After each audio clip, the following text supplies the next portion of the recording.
देखो मेरी विदेश में पढ़ाई खत्म हो चुकी है और एक बार फिर से मैं अपने गांव वापस आ जाता हूँ। और यहाँ पर मैंने एक ऑनलाइन कैब बुक कर रखी है जो सामने खड़ी है। अब यहाँ से सीधे जाएंगे होटल पर और कुछ ही देर में मैं अपने होटल में पहुँच जाता हूँ। और भाई ये क्या थार कितनी ज्यादा खतरनाक लग रही है। जिसके बाद मैं कुछ देर के लिए थार को ऑफ रोडिंग के लिए बुक कर लेता हूँ और फिर मैं जंगल की तरफ थार को लेकर जाने लगता हूँ। बाकी तुम लोग अगर नए हो तो वीडियो को लाइक करके चैनल को सब्सक्राइब कर दो यार।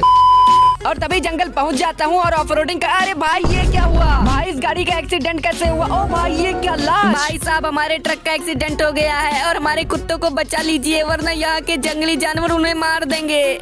मर गया। जिसके बाद मैं इनके कुत्तों को एक ट्रक में लोड करके इस जंगल से बाहर ले जाने लगता हूँ। बाकी कभी लाइफ में अच्छा काम कर लेना चाहिए। तुम लोग लाइक सब्सक्राइब